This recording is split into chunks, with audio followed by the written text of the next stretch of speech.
Welcome to Deeksha news. వివరాల్లోకి వెళితే గుంటూరు జిల్లాలోని ఆచార్య నాగార్జున విశ్వవిద్యాలయం 39వ వార్షిక స్నాతకోత్సవం ఈ రోజు ఘనంగా జరిగింది. ఈ స్నాతకోత్సవంలో రాష్ట్ర గవర్నర్ ఎస్ అబ్దుల్ నజీర్ విశ్వవిద్యాలయ ఉపకులపతి హోదాలో పాల్గొని విద్యార్థులకు పట్టాలను ప్రదానం చేశారు. ప్రఖ్యాత భారతీయ కాలమిస్ట్, రచయిత, రామన్ మెగసెసే అవార్డు గ్రహీత పాలగుమి సాయినాథ్ సేవలకు గుర్తింపుగా గౌరవ డాక్టరేట్ ప్రదానం చేశారు. ఈ సందర్భంగా గవర్నర్ ఎస్ అబ్దుల్ నజీర్ మాట్లాడుతూ నేటి విద్యార్థులే భవిష్యత్ నిర్మాతలని అన్నారు. భారత్లో విద్యకు ఉన్నత విద్యా సంస్థలు ఎంతో ఉన్నాయన్నారు. To celebrate the remarkable achievements of our young graduates, boundless potential lies ahead in the realms of science, technology and research. Today's convocation marks not only the culmination of your academic journey, but also the commencement of your roles as torchbearers of progress, innovation, and discovery in the society. As we witness the rapid evolution of our interconnected world, characterized by transformative technological breakthroughs and an ever-expanding scientific frontier, the best example is Chandrayaan-3 recently. Your roles as graduates in these fields are more vital than ever before. You are not merely recipients of degrees. You are the architects of the future, equipped with the skills, insights, and determination to lead the way. Higher education stands as a cornerstone of social advancement, and in no field is this more evident than in the domains of science, technology, and research. These are the pillars of knowledge and have the power to reshape our world, propel humanity to new heights, and address the most pressing challenges of our times. India has a vast network of higher educational institutions, numbering more than 1,043 universities, 42,243 colleges, and 11,779 standalone institutions where 3.85 crore students are getting their desired higher education. వ్యవహారిక భాషోద్యమ నాయకుడు, తెలుగు కవి, రచయిత, సామాజిక దార్శనికుడు గిడుగు వెంకటరామూర్తి జయంతిని పురస్కరించుకుని తెలుగు భాషకు ఆయన చేసిన కృషిని స్మరిస్తూ ఘనంగా నివాళులర్పిస్తున్నారు. తూర్పుగోదావరి జిల్లా రంగంపేటకు చెందిన దేవిన శ్రీనివాస్ కుమార్తెలు సోహిత, ధన్యత తెలుగు భాషా దినోత్సవ సైకత శిల్పాన్ని రూపొందించారు. ఈ సైకత శిల్పంలో ఒకవైపు గిడుగు రామూర్తి పంతులు, మరొక వైపు ప్రస్తుత తెలుగు భాష పరిస్థితి ప్రతిబింబించేలా ఆ అనే అక్షరం ఏడుస్తున్నట్లుగా చూపించారు. కింది వరుసలో భాషలెన్నైనా నేర్చుకో, అమ్మ భాషను అక్కున చేర్చుకో అనే నినాదంతో ఏర్పాటు చేసిన ఈ సైకత శిల్పం అందరినీ ఆకట్టుకుంటోంది. ఆగస్టు 29వ తేదీన తెలుగు భాషా దినోత్సవాన్ని పురస్కరించుకుని మేము ఈ సైకత శిల్పాన్ని రూపొందించాము. ఒకవైపు తెలుగు భాష కోసం కృషి చేసినటువంటి గిడుగు రామూర్తి పంతులు గారిని, మరోవైపు ఆ అన్న అక్షరం ఏడుస్తున్నట్లుగాను, భాషలు ఎన్నైనా నేర్చుకో, అమ్మ భాషను హక్కున చేర్చుకో అన్న నినాదంతో మేము ఈ సైకత శిల్పాన్ని రూపొందించాము. జాతీయ క్రీడా దినోత్సవాన్ని పురస్కరించుకుని HIV AIDS పై అవగాహన కోసం కడపలో 5K రన్ నిర్వహించారు. ఈ రన్ను వైఎస్ఆర్ జిల్లా వైద్య ఆరోగ్య శాఖ అధికారి నాగరాజు ప్రారంభించారు. ఈ సందర్భంగా ఆయన మాట్లాడుతూ 17 నుంచి 20 ఏళ్ల మధ్య వయసు ఉన్న యువత ఈ రన్ను పాల్గొన్నారని తెలిపారు. యువతకు HIV మీద అవగాహన పెంచేందుకు ఈ తరహా కార్యక్రమాలు నిర్ణయించినట్లు తెలిపారు. పోటీలో పాల్గొన్న వారిలో 10 మందిని విజేతలుగా ప్రకటించి అవార్డులు ఇచ్చామన్నారు. వారిలో 3 రాష్ట్ర స్థాయి పోటీలకు పంపనున్నట్లు తెలిపారు. 5K రన్లు యూత్ ఫెస్ట్ సందర్భంగా 5K రన్ అరేంజ్ చేయడం జరిగింది. దీంట్లో 17 సంవత్సరాల నుంచి 25 సంవత్సరాల వరకు దీంట్లో గవర్నమెంట్ అండ్ ప్రైవేట్ కాలేజెస్ అన్నీ పార్టిసిపేట్ చేయడం జరిగింది. దీంట్లో 10 మెంబర్స్ ఇప్పుడే ఈ 5K రన్ కంప్లీట్ అయింది. ఈ 5K రన్లో ఫస్ట్ 3 మెంబర్స్కి, ఫస్ట్ మెంబర్కి 10,000 డిస్ట్రిక్ట్ లెవెల్లో 10,000 ఇవ్వడం జరుగుతుంది. అలానే వీళ్ళని మళ్ళీ స్టేట్కి పంపించడం జరుగుతుంది. స్టేట్ నుంచి మళ్ళీ రీజనల్ నుంచి నేషనల్ లెవెల్కి పంపించడం జరుగుతుంది. కాబట్టి నేషనల్ లెవెల్లో వీళ్ళకి 35,000 వరకు బెనిఫిట్ వస్తుంది ఒక్కొక్కరికి. కాబట్టి ప్రతి ఒక్కరూ దీంట్లో 10 మెంబర్స్ మనం సెలెక్ట్ చేసుకోవడం జరిగింది. First prize 10,000, second prize 7,000, third prize 5,000. అలానే 7 కన్సలేషన్ ప్రైజెస్ ఒక్కొక్కరికి 1,000 రూపీస్ ఇవ్వడం జరుగుతుంది. దీంట్లో మెయిన్గా ఏంటంటే హెచ్ఐవి అవేర్నెస్ మెయిన్ ఇంపార్టెంట్. దీంట్లో ఎవరికై హెచ్ఐవి రాకుండా ఈ ఏజ్ గ్రూప్లో ఎక్కువ మందికి హెచ్ఐవి అవేర్నెస్ కలగ చేయాలి అనే ఉద్దేశంతో గవర్నమెంట్ దీన్ని ప్రవేశపెట్టడం జరిగింది. రాష్ట్రంలోని పాఠశాలల్లో ఇకపై మొబైల్ వాడకాన్ని నిషేధిస్తూ విద్యాశాఖ కీలక నిర్ణయం తీసుకుంది. విద్యార్థులు తమ వెంట ఫోన్లు తీసుకురావడాన్ని పూర్తిగా నిషేధించింది. అలాగే ఉపాధ్యాయులు కూడా క్లాసులోకి మొబైల్ ఫోన్లు తీసుకెళ్లడానికి వీల్లేదని తెలిపింది. తరగతి గదిలోకి వెళ్లే ముందు ఉపాధ్యాయులు తమ ఫోన్లను ప్రధాన ఉపాధ్యాయులకు అప్పగించి వెళ్లాలని పేర్కొంది. బోధన సమయంలో ఎటువంటి ఆటంకం కలగకుండా ఉపాధ్యాయులతో పాటు విద్యార్థులు తమ పూర్తి ఏకాగ్రత పాఠ్యాంశాల మీదనే ఉంచాలన్న ఉద్దేశంతో ఈ నిర్ణయం తీసుకున్నట్లు విద్యాశాఖ తెలిపింది. టమోటో పేరు ఎత్తితేనే ప్రజలు వణికిపోయారు. కొండెక్కిన ధరతో సామాన్యుడి ఇంట టమోటో కాస్ట్లీ కూరగాయ అయింది. 2.5 నెలల పాటు చూడడమే తప్ప కొనుగోలు చేయలేని స్థితికి టమోటో చేరుకుంది. దేశం మొత్తం టమోటో రేట్లు 2.5 నెలల పాటు చుక్కలు చూపించాయి. కొంతమంది రైతులు, వ్యాపారులు నెలలోనే కోట్లకు పడగలెత్తారు. కొన్ని చోట్ల టమోటోల కోసం హత్యలు, దొంగతనాలు జరిగాయంటే 2 నెలలు పరిస్థితి ఎలా ఉందో అర్థం చేసుకోవచ్చు. 2 నెలలు ఆకాశానంటిన టమోటో ధరలు ఒక్కసారిగా పడిపోయాయి. ఆంధ్రప్రదేశ్లో కిలో టమోటో 11 రూపాయలకి చేరింది. ప్రజలు ఊపిరి పీల్చుకుంటుంటే రైతులు మాత్రం లబోదిబోమంటున్నారు. హైదరాబాద్లో కిలో 200 పలికిన టమోటో ప్రస్తుతం రిటైల్ మార్కెట్లో 24 రూపాయలకి దొరుకుతుంది. ఏపీలో హోల్సేల్ మార్కెట్లో కిలో 218 రూపాయలు పలుకుగా ఇప్పుడు కిలో 11 రూపాయలకి విక్రయిస్తున్నారు. జూన్ నుంచి టమోటో ఉత్పత్తి లేకపోవడంతో ధరలు విపరీతంగా పెరిగాయి. చాలా వరకు వంటగదుల్లో టమోటో కనిపించకుండా పోయింది. ఎన్టీఆర్ 100 రూపాయల నాణ్యం విడుదలపై వైఎస్ఆర్ కాంగ్రెస్ పార్టీ సైలెంట్ గా ఉండిపోయింది. అదే పార్టీలో ఉన్న నందమూరి లక్ష్మీ పార్వతి హాట్ కామెంట్స్ చేశారు. నందమూరి తారక రామారావు శత జయంతిని పురస్కరించుకుని ఆర్బీఐ 100 రూపాయల నాణ్యం ముద్రించింది. ఈ నాణ్యాన్ని రాష్ట్రపతి స్వయంగా ఆవిష్కరించారు. నందమూరి కుటుంబ సభ్యులు, ఎన్టీఆర్ తో సంబంధం ఉన్న ప్రముఖులు మాత్రమే ఈ కార్యక్రమానికి హాజరయ్యారు. ఈ విషయంలో వైఎస్ఆర్ కాంగ్రెస్ పార్టీకి చెందిన నాయకులు ఎక్కడా కామెంట్స్ చేయడం లేదు. ఇప్పుడెందుకులే అంటూ సైడ్ అయిపోయిన వారు కూడా ఉన్నారు.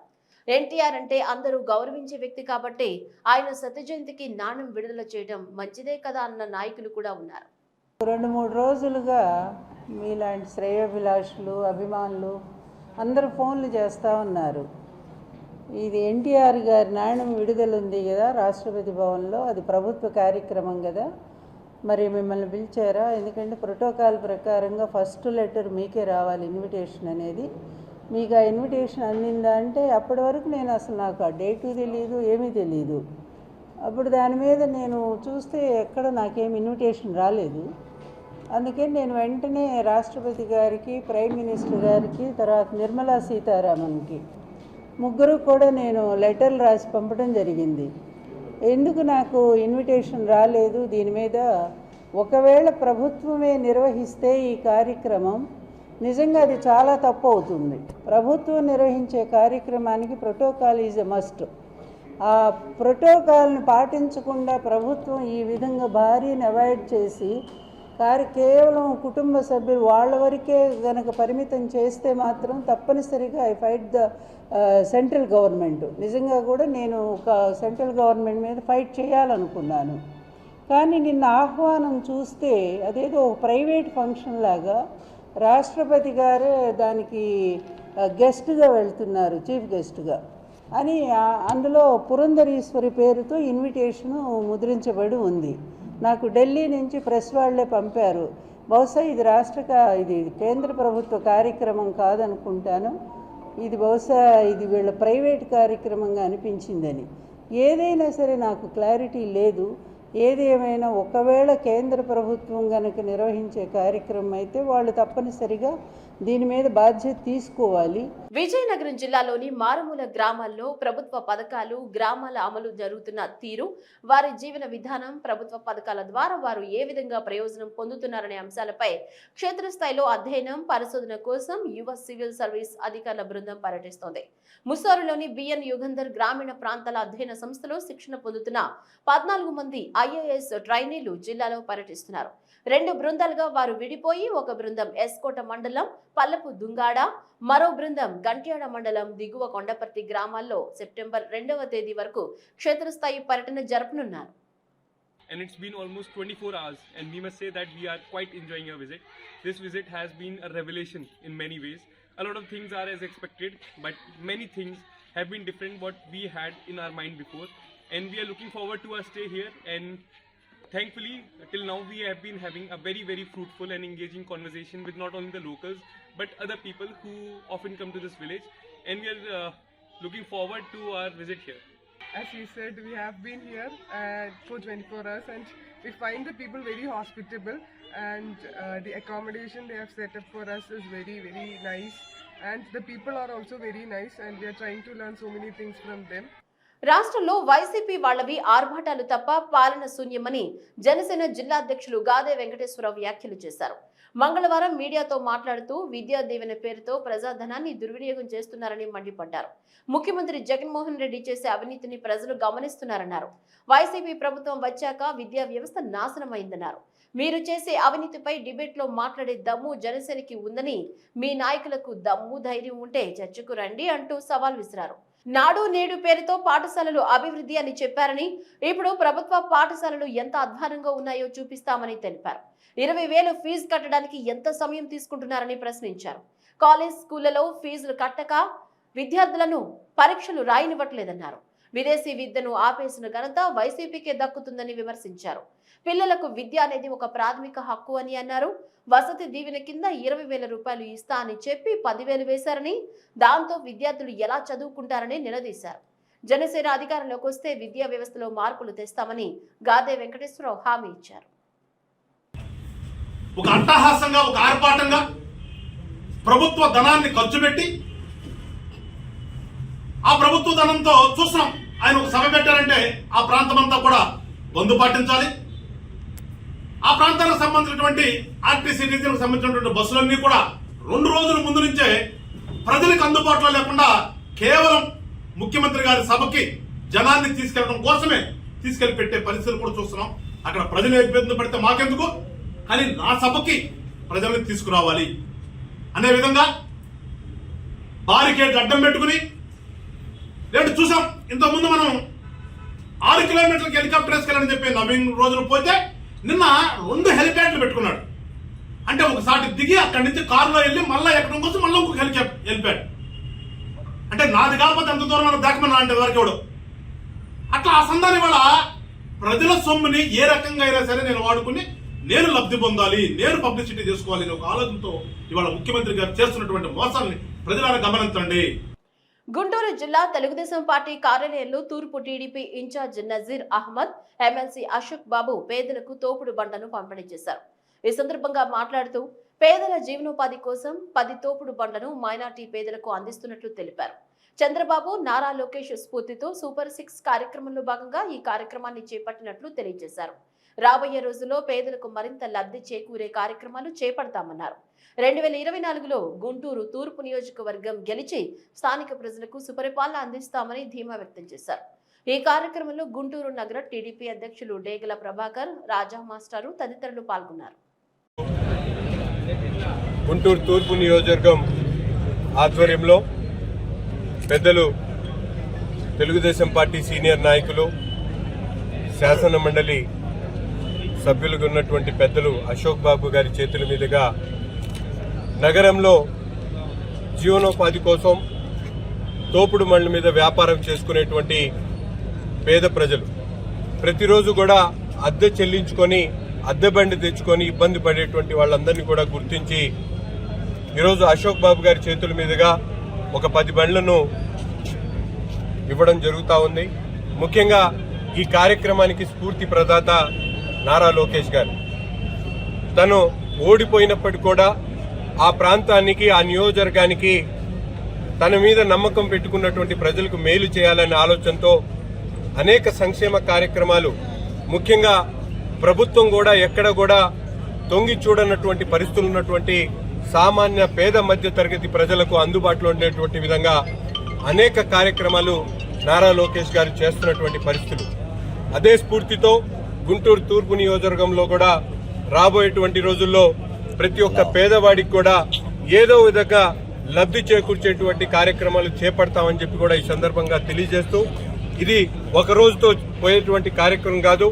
నిత్యం తెలుగుదేశం పార్టీ పక్షాన, గుంటూరు తూర్పు నియోజకవర్గ పక్షాన మేమందరం కూడా పేదవారికి అండగా ఉండేటువంటి కార్యక్రమాలను తీసుకుని ముందుకు సాగుతాం.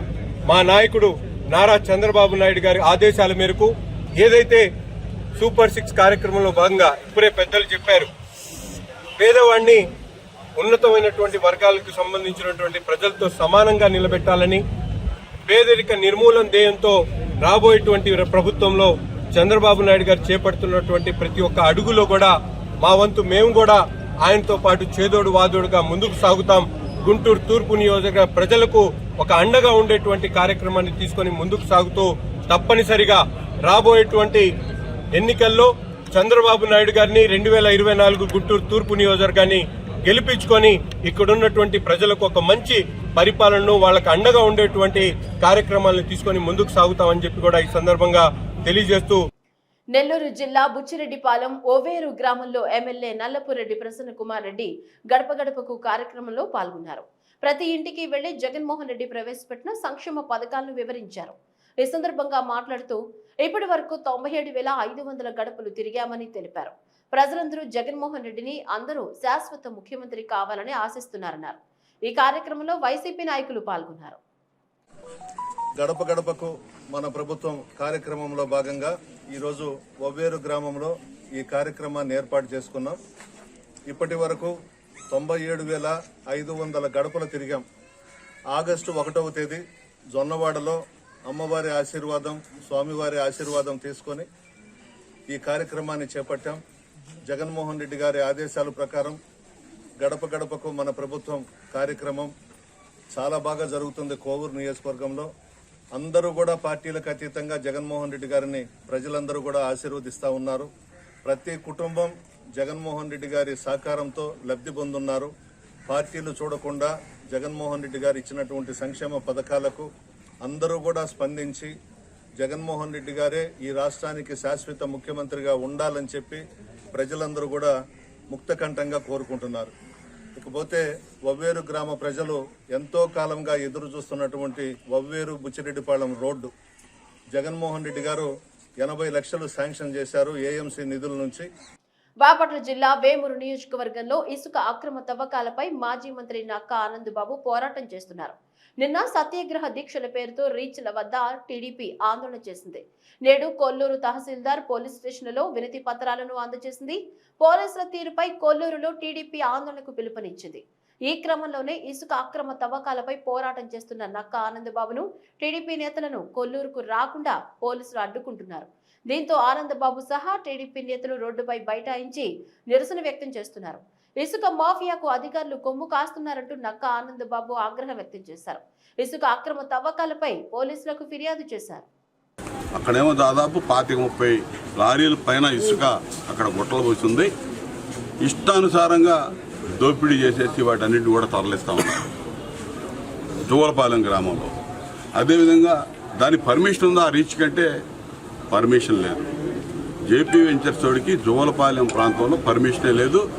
ఉన్నా కూడా అసలు ఈ మండలంలో ఎక్కడన్నా పర్మిషన్ ఉన్నా అది మే నెలలో అయిపోయింది. ఆ జేపీ వెంచర్స్ తోడికి సంబంధించి జీఎస్టీ కూడా 6వ నెలలోనే సస్పెండ్ అయిపోయింది. జీఎస్టీ లేకుండా అగ్రిమెంట్ డేట్ కటాఫ్ డేట్ అయిపోయినాడు. ఆడి పేరు మీద ఏ విధంగా అమ్ముతున్నారండి, ఏ విధంగా బిల్లులు ఇష్యూ చేస్తూ ఉన్నారు. అవి కూడా కంప్యూటరైజ్డ్ బిల్లులు కాదు, చేతిరాతతో రాసి ఇచ్చేసి అమ్మేస్తూ ఉన్నారు. అదే అడ్డగోలుగా. దీనికి పోలీసుల దృష్టికి, తహసీల్దార్ దృష్టికి తీసుకెళ్ళాం. ఎందుకంటే పోలీసులకి ఆపే అధికారం ఉంది. ఎవరు కూడా తప్పించుకోవడానికి ప్రయత్నం చేస్తూ ఉన్నారు. ఇక్కడ నేనేమంటానంటే జిల్లా అధికారుల దగ్గర నుంచి రెవెన్యూ కానీ, పోలీసు కానీ, మైనింగ్ కానీ, వీళ్ళ భూగర్భ డ్రైనేజ్, ఈ గ్రౌండ్ వాటర్ కానీ, వీళ్ళందరూ కూడా వాటాదారులుగా ఉన్నారనేది నా ఆరోపణ. కాదా నిరూపించుకోవాల్సిన బాధ్యత అధికారుల మీద ఉంది. జ్యుడిషియరీ పవర్స్ ఉన్నాయి తహసీల్దార్కి. అక్రమంగా గుట్టలు నిల్వ చేశారు అక్కడ ఇసుక. ఏం చేస్తామని అడుగుతా ఉన్నాం. వాస్తవంగా తప్పని చెప్తున్నాడు, కానీ ఏం చేయలేమండి, రాష్ట్రం అంతా జరుగుతుందిగా అంటున్నాడు. ఈ వార్తలు ఇంతటితో సమాప్తం. తిరిగి మరొక బులెటిన్లో మళ్ళీ కలుసుకుందాం. అంతవరకు సెలవు. నమస్కారం.